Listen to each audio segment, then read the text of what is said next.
चलिए प्रिय विद्यार्थियों, एग्जाम में जाने से पहले इस सेशन को भी आप लोग देख लीजिएगा। बहुत ही मोस्ट इंपॉर्टेंट इसमें भी प्रश्नों की श्रृंखला है, जो कि आपके लघु उत्तरी प्रश्नों की श्रृंखला पर आधारित है। तो डिस्कशन यहाँ पर चलिए स्टार्ट करते हैं नागरिक शास्त्र के इस महत्वपूर्ण सेशन को, और इसे फटाक से अपने क्लासमेट पर कर दीजिएगा शेयर, क्योंकि एग्जामिनेशन है आप सभी लोगों के नियर। प्रश्न क्या है? देखिए, पहला प्रश्न, नर्मदा बचाओ आंदोलन नर्मदा घाटी जो बांध परियोजना के विरुद्ध क्यों था? नर्मदा बचाओ आंदोलन जो था वो नर्मदा घाटी जो बांध परियोजना बनाई जा रही थी उसके विरुद्ध क्यों था? ठीक है दोस्तों, ये बहुत महत्वपूर्ण प्रश्न है। जो नर्मदा बचाओ आंदोलन चलाया गया था दोस्तों, ठीक है ना। देखिए, नर्मदा बचाओ आंदोलन जो था एनबीए, जिसका जिसका हम नाम लोग देते हैं शॉर्ट फॉर्म में, भारत में नर्मदा नदी पर बड़े बांधों का विशेषकर देखा जाए तो सरदार सरोवर बांध के निर्माण के खिलाफ जो था एक सामाजिक आंदोलन था। नर्मदा बचाओ आंदोलन जो था, देखिए इसके जो कार्यकर्ता मुख्य रूप से, जो उनका नाम था मेधा पाटकर, और उनके नेतृत्व में किया गया था ये, किसके? मेधा पाटकर के। और नेतृत्व में किया गया था। एनबीए का उद्देश्य क्या था? स्थानीय समुदायों की बात हो गई, विशेष रूप से आदिवासी जो थे वहां के और होशिये पर रहने वाली जो आबादी थी के अधिकारों की रक्षा करना था। कि ठीक है भैया, आप चलिए बना तो लेंगे बांध वगैरह, लेकिन यहाँ के जो आदिवासी है वो कहाँ जाएंगे, कैसे उनका जीवन यापन होगा, कैसे वो चीजों को कर पाएंगे? तो इसीलिए कराया गया था, जो आंदोलन चलाया गया था उसका नाम था नर्मदा बचाओ आंदोलन। और महत्वपूर्ण व्यक्ति के जो रूप में जो थे मेधा पाटकर थे, जो बांध परियोजनाओं से प्रतिकूल रूप से देखा जाए तो प्रभावित होंगे। और नर्मदा बांधों के विरोध का प्राथमिक कारण जो था, पर्यावरण और सामाजिक चिंताएं भी शामिल थी। बड़े बांधों के निर्माण से क्या होता है? देखिए, हजार लोगों को अपने घरों से, घरों की बात हो गई, घरों को खोना पड़ता, और उनकी आजीविका का जो साधन था वो भी समाप्त हो जाता। और स्थानीय पारिस्थितिकी तंत्र जो है वो भी बहुत बड़े पैमाने पर प्रभावित होता है इससे, ठीक है ना। तो इसकी अपूर्णीय क्षति होगी, और जीविका के लिए देखा जाए तो नदी पर जो निर्भर समुदायों का जीवन जो होगा वो भी बाधित होगा, ठीक है। और मछलियां वगैरह, जो मत्स्य वगैरह थे, तो वो भी बड़े पैमाने पर, मतलब देखा जाए जलीय जो जीव जंतु है वो भी बड़े पैमाने पर इससे प्रभावित होंगे। मतलब देखा जाए तो सभी लोगों के दृष्टिकोण से जो था, सभी लोगों के लिए जो था, एक तरीके से वो सभी लोगों के हित में नहीं था, ठीक है डिस्टेंस। तो इसलिए यहाँ पर देखिए कदम उठाया गया, ये आंदोलन और भी धीरे धीरे फिर प्रगाढ़ रूप लेता चला गया अपना, ठीक है। चलिए बढ़ते हम लोग यहाँ पर, परमाणु, भारत की परमाणु नीति पर एक संक्षिप्त नोट लिखिए। देखिए, भारत की परमाणु नीति जो है विशेषता क्या है? विशेष रूप से अगर देखा जाए तो विश्वसनीय न्यूनतम प्रतिरोध का सिद्धांत है। देखिए, इसमें जो है महत्वपूर्ण रूप से जो मिसाइल मैन जी का नाम जो है लिया जाता है। और मिसाइल मैन जी का नाम इसलिए जाता है क्योंकि देखिए उस समय वो जो थे, और साइंटिस्ट के रूप में और राष्ट्रपति के रूप में भी, और जो एपीजे अब्दुल कलाम जी, और साथ ही साथ जो थे ना वाजपेयी जी, ठीक है ना, प्रधानमंत्री के रूप में। तो देखिए मुख्य रूप से जो परीक्षण किया गया था पोखरण में, ये महत्वपूर्ण एक घटना है, ठीक है ना। इसका उद्देश्य क्या था? संभावित विरोधियों को परमाणु हमला शुरू करने से रोकने के लिए पर्याप्त मजबूत परमाणु शस्त्रागार बनाए रखना है। एक परमाणु सशस्त्र राष्ट्र के रूप में देखा जाए, भारत ने पहले उपयोग न करने की नीति घोषित की है, जो केवल अपने क्षेत्र या अपनी सेनाओं पर परमाणु हमले के जवाब में परमाणु हथियारों का उपयोग करने के लिए क्या है? प्रतिबद्ध है। यह नीति जो है क्षेत्र में देखा जाए तो स्थिरता बनाए रखने और परमाणु वृद्धि को रोकने की भारत की इच्छा में निहित है, ठीक है दोस्तों। तो भारत की जो परमाणु रणनीतिक भी अप्रसार और निशस्त्रीकरण के प्रयासों को प्रतिबद्ध जोर देता है, ठीक है दोस्तों। तो ये है भाई, जाहिर सी बात है, सभी लोग जो राष्ट्र थे परमाणु संपन्न थे, अगर हम लोग भी मजबूत नहीं बनेंगे तो फिर चीजें थोड़ी सी विपरीत देखने को मिलेंगी, यानी कभी भी कोई आएगा हम लोग को हड़का के चला जाएगा। तो कुछ मामलों में जो है मजबूती भी जरूरी थी, ठीक है ना। इसीलिए दोस्तों देखिए ये किया गया। कुल मिलाकर देखा जाए तो भारत जो है, भारत की परमाणु नीति जो है, नीति निरोध की बात होता है, अप्रसार का बात होता है, निरस्त्रीकरण की बात होता है। तो संतुलन, देखिए शक्ति संतुलन का बनाए रखना भी बहुत जरूरी है, ठीक है ना। ये भी एक बहुत ही महत्वपूर्ण पहलू होता है। अंतर्राष्ट्रीय मुद्रा कोष के कार्यों को शब्दों में समझाइए। देखिए, अंतर्राष्ट्रीय मुद्रा कोष जो लाएगा एडिशंस, क्या इसका उद्देश्य है? इसे हम लोग IMF भी कहते हैं, अंतर्राष्ट्रीय मुद्रा कोष। देखिए, एक अंतर्राष्ट्रीय संगठन है डियर्सन, जिसका उद्देश्य क्या होता है? वैश्विक आर्थिक स्थिरता और विकास को बढ़ावा देना है। इसका स्थापना जो हुआ था डियर्सन, देखिए 1944 में हुआ था। कब हुआ था? 1944 में। और इसके 190 सदस्य देश हैं। आईएमएफ क्या होता है? मुख्य रूप से देखा जाए तो भुगतान संतुलन की समस्या या आर्थिक संकट का सामना कर रहे देशों को वित्तीय सहायता प्रदान करने का कार्य करता है। देखिए, अंतर्राष्ट्रीय मुद्रा कोष की बात हो गई, विश्व बैंक की बात हो गई, तो ये लोग मुख्य रूप से जो होते हैं इसी प्रकार से कार्यों को करते हैं, क्रियान्वित करते हैं। ऋण देकर, नीति सलाह देकर या तकनीकी सहायता देकर जो है ये वैश्विक स्तर पर जो है कमजोर जो राष्ट्र हैं, जो थोड़ा का मतलब मजबूत बनने के रूप में है या जो उभरते हुए हैं, तो उनको जो है एक मजबूती प्रदान किया जाता है मौद्रिक सहायता के द्वारा, ठीक है ना, और विनिमय दर के द्वारा या कम जो है उनके ऊपर अतिरिक्त जो शुल्क कम लगाकर, और गरीब राष्ट्र जो है, कमजोर राष्ट्र हैं, तो उनको भी बड़े पैमाने पर जो है मजबूती के साथ खड़ा करने में मदद किया जाता है। बांग्लादेश का उदय कैसे हुआ? देखिए, पाकिस्तान के खिलाफ देखिए रिलेशन, देखिए पूर्वी पाकिस्तान और पश्चिमी पाकिस्तान, जब भारत का बंटवारा हुआ तो पूर्वी पाकिस्तान जो था वो इस समय जो वर्तमान पश्चिमी पाकिस्तान जो है वर्तमान पाकिस्तान है, और पूर्वी पाकिस्तान जो था बांग्लादेश, तो ये दो हिस्से दिए गए पाकिस्तान को। तो देखिए, पाकिस्तान के खिलाफ जो 9 महीने चल रहे स्वतंत्रता संग्राम के बाद जो था 16 दिसंबर 1917 को बांग्लादेश क्या हुआ? एक स्वतंत्र राष्ट्र के रूप में उभरा। इसमें देखिए भारत का बहुत बड़ा योगदान था। स्वतंत्रता के बाद बांग्लादेश के संघर्ष की जड़ें जो थी 1947 के ब्रिटिश भारत के विभाजन में खोजी जा सकती हैं। देखिए, भारत और पाकिस्तान अलग अलग राष्ट्र बनाए गए। पूर्वी बंगाल जो भारत बाद में पूर्वी पाकिस्तान बन गया, और भौगोलिक सांस्कृतिक दृष्टिकोण से जो पश्चिमी पाकिस्तान से अलग था, जिससे बंगाली आबादी में होशिये पर रहने वाले भेदभाव की भावनाएं पैदा हुई।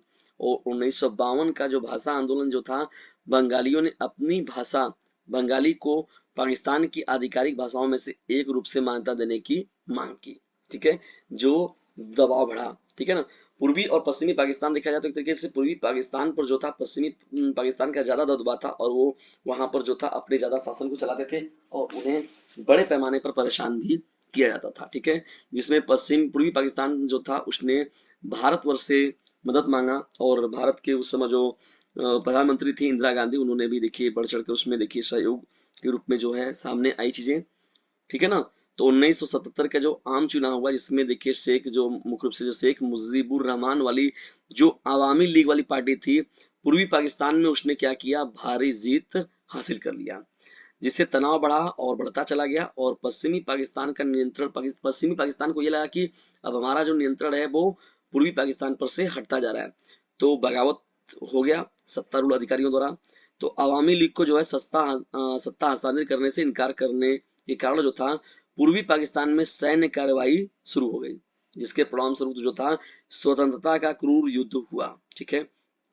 भारत के समर्थन से बंगाली स्वतंत्रता सेनानियों ने, जिन्हें मुक्ति वाहिनी के नाम से जाना जाता है, किस नाम से? मुक्ति वाहिनी के नाम से जाना जाता है, उन्होंने उनका सहयोग किया गया, जिससे पाकिस्तानी सैन्य बलों के खिलाफ लड़ाई लड़ी, जिसके परिणाम स्वरूप जो है एक स्वतंत्र राष्ट्र के रूप में बांग्लादेश का निर्माण हुआ। और आज आप सभी लोग जानते हैं कि बांग्लादेश जो है डिस्टेंस देखा जाए तो इकोनॉमी के मामले में जो है बांग्लादेश भी जो है वो अच्छों को पीछे छोड़ रहा है। स्वतंत्रता संग्राम को देखिए अपार बलिदान, साहस और लचीलेपन से चिन्हित किया गया था। बांग्लादेश अपने मुक्ति संग्राम को राष्ट्रीय गौरव और एकता के प्रतीक के रूप में मानता है। आज देखिए पश्चिमी पाकिस्तान कितना पीछे का पीछे ही रह गया पाकिस्तान, और पूर्वी पाकिस्तान जो बांग्लादेश नया राष्ट्र बना, वो आज कितने बड़े पैमाने पर अपना परचम लहरा रहा है।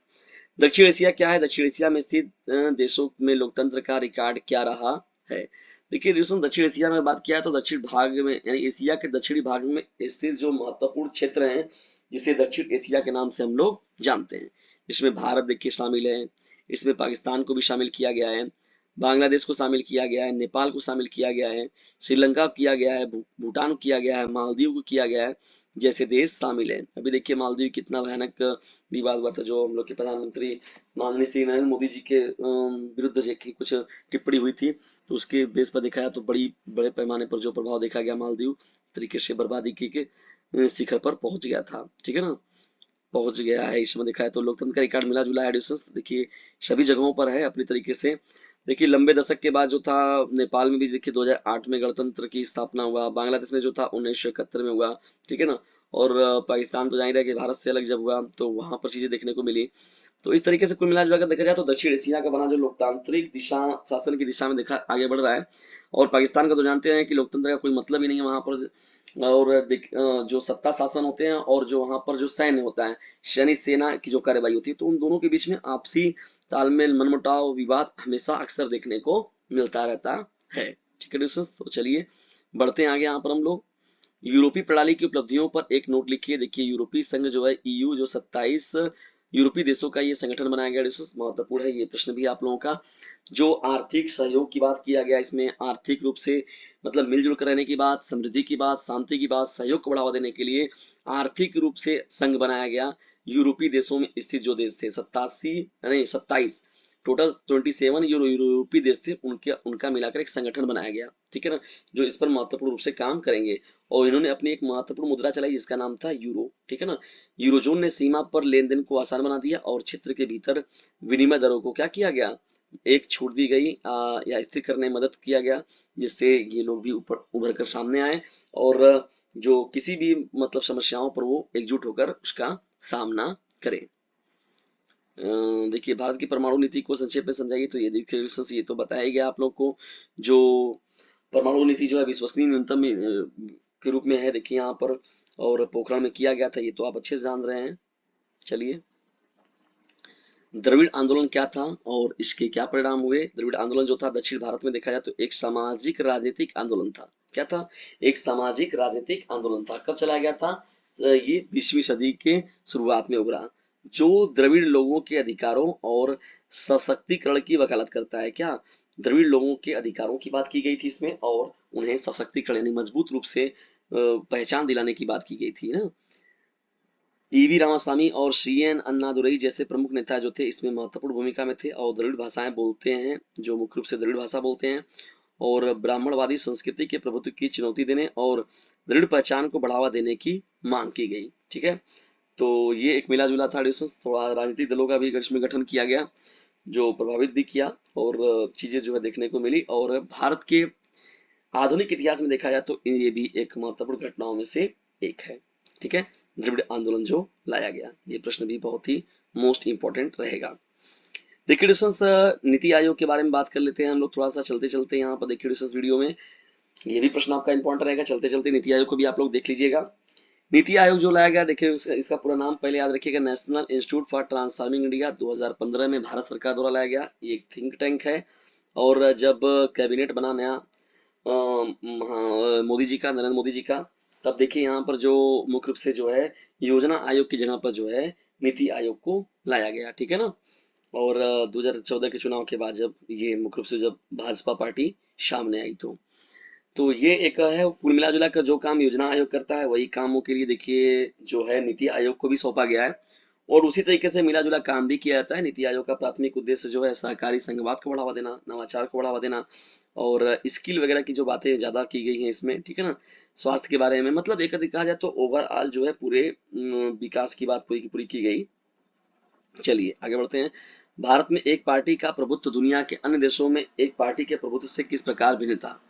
भारत में एक पार्टी का प्रभुत्व विशेष रूप से देखा जाए तो भारतीय राष्ट्रीय कांग्रेस आईएनएस के तहत देखा जाए तो कई प्रमुख मायनों में अन्य देशों की समान स्थितियों से जो था वो क्या था, भिन्न था।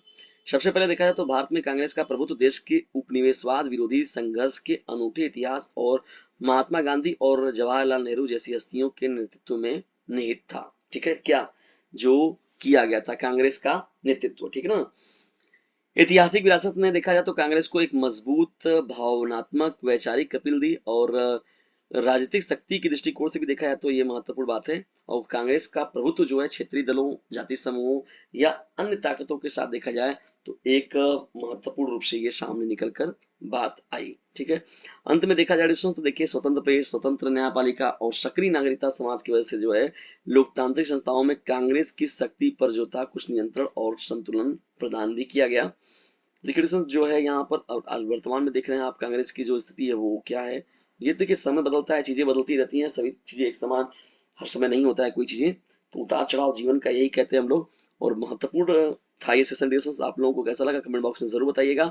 और यदि वीडियो थोड़ा सा भी हेल्पफुल लगा हो तो इसे अपने क्लासमेट पर शेयर जरूर कर दीजिएगा, ठीक है दोस्तों, क्योंकि ये लघु उत्तरीय प्रश्नों की श्रृंखला का बहुत ही मोस्ट इंपॉर्टेंट सेशन था आप लोगों का, ठीक है, और आपके अंदर एक फुल कॉन्फिडेंस देने वाला सेशन था, ठीक है दोस्तों। तो ये वीडियो कैसा लगा कमेंट बॉक्स में जरूर बताइएगा, और थोड़ा सा भी हेल्पफुल लगा हो तो इसे अपने क्लासमेट पर शेयर जरूर कर दीजिएगा।